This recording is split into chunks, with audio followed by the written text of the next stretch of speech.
Have you ever really thought about language? Not just what we say, but why we say it? Well, today, we're going to break down language into its most basic parts. Think of it like a chef's kitchen, where every single word we use is like a tool that serves a very specific purpose. By the end of this, you're going to have a whole new way of looking at communication. All right, let's get into it. Okay, so the foundation for everything we're about to discuss is a concept called verbal behavior. Now, this isn't just about talking. It's any kind of communication, whether you speak it, sign it, or write it down, that absolutely needs another person to respond for it to have any effect. You know, if you say hello in an empty room, nothing happens. But if you say hello to a friend, you get a response. That social back and forth, that's the core of verbal behavior. And this brings us right to the main idea of this whole explainer. The function of our language is way more important than its form. Just take a simple word like cookie. A child might say cookie because they want to eat one. Or they could say cookie just because they're pointing one out on a table. Or maybe they're answering the question, what's a yummy snack? See? The word itself doesn't change, but its job, its function, is totally different each time. That why is exactly what we're going to unpack. So here's our roadmap. We've touched on verbal behavior. Next, we'll get into the 2 secret ingredients behind all communication. Then, we're going to walk through the main types of verbal operants, from asking for stuff and naming things to how we have conversations, read and write. And finally, we'll wrap it all up with the most important takeaway. It's all about function. So, what are these 2 secret ingredients? Well, they're the key to understanding any verbal exchange. First, we have to figure out what triggered the communication in the first place. And second, we need to know what happened right after that made the communication work. Let's break those down. In behavior analysis, we call these the antecedent and the consequence. The antecedent is just the trigger. It's what happens right before the communication. The consequence is the result. It's what happens right after. For instance, you see your friend across the street. That's the antecedent. You wave and say hi. That's the behavior. Your friend waves back. That's the consequence. That positive result reinforces what you did, making you more likely to do it again next time. All right, let's jump into our first 2 types of verbal behavior. We're going to start with demand, which is just the technical term for a request or a demand. Then we'll talk about the tact, which is how we label things in the world around us. These 2 are probably the most fundamental ways we use language. So the really cool thing about demand is that it's triggered by something internal, a need or a want. Behavior analysts call this a motivating operation, which is really just a formal way of saying you want something. You know, you're hungry, so you want food. The consequence is super specific. You get the exact thing you asked for.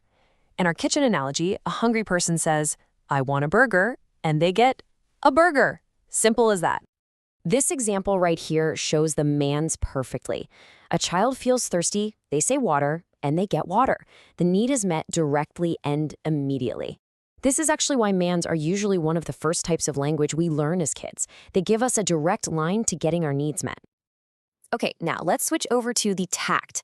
Unlike the mand, which is driven by a want, the tact is triggered by something in the environment that you see, hear, or touch. And here's the most important part. The consequence isn't getting the item, it's getting some kind of social feedback, like praise or someone agreeing with you. So when our chef points and says, fries, it's not because they want to eat them, but just to share that observation. And this is a perfect illustration of the social side of the tact. A child sees a dog and says dog. The parent might say, that's right, what a big dog. The child doesn't get the dog. The reward is that shared moment of attention and confirmation. Tacting is how we build our vocabulary and how we connect with others about the world we share.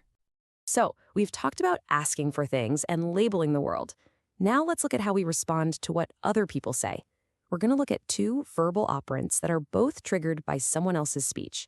One is all about imitation, and the other is what makes conversation possible.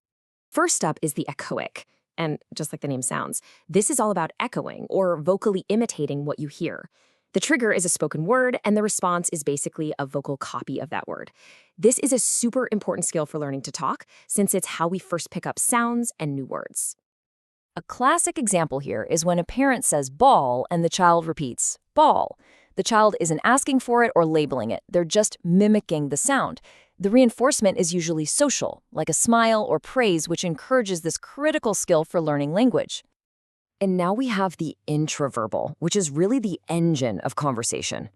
Just like the echoic, it's a response to what someone else says. But here's the huge difference. The response doesn't match the stimulus. This is answering questions, filling in the blanks.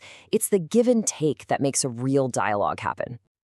I mean, think about it. If someone asks you, "What do you eat for breakfast?" you don't just repeat the question. You give a related but different answer, like pancakes. The words breakfast and pancakes are connected by their meaning, not by their sound. That connection, that's the intraverbal. It's what makes all of our conversations work. We've covered the main parts of spoken language, so now let's shift our focus to the written word. We'll look at our last two verbal operants, one that covers the act of reading and another that describes the act of writing. The textual is the technical name for reading something out loud. The trigger, or antecedent, is seeing written text. The response is speaking those words. It's actually a pretty amazing process when you think about it. We're converting visual symbols on a page into spoken language. Our chef reading the recipe instructions is a perfect everyday example of this. A really simple example is seeing the word hat on a card and saying the word hat out loud. The spoken word directly corresponds to the written one. You can almost think of it as a kind of translation from the language of text into the language of speech. And of course, this skill is the absolute foundation of literacy. And last but not least, we have transcription. This is simply the act of writing down words that you either hear or see. The trigger could be spoken language, like taking dictation, or it could be written language, like copying notes off a whiteboard. The response is always the physical act of writing. Just think of a server hearing an order and writing it down. That's transcription in action. A classic classroom example is a spelling test. The teacher says a word, like apple, and the student writes it. They are converting what they hear into a written form. This skill is obviously essential for school, but also for so many jobs, from taking notes in a meeting to documenting data. Wow, we've covered a lot of ground today, from simple requests all the way to reading and writing. But if there is one single idea I want you to walk away with from all of this, it's this. To tell the difference between any of these building blocks of language, you really only have to ask one question. What was the trigger? If the trigger was an internal want or need, it's a mand. If it was something you saw or heard in the environment, it's a tact. If it was someone else's words that were copied exactly, it's an echoic or textual. And if it was a response to someone else's words that did not match, well, that's an interverbal. And that leads us to our final and most important point, function over form. It's not the words we use that matter most, but the job those words are doing at that exact moment.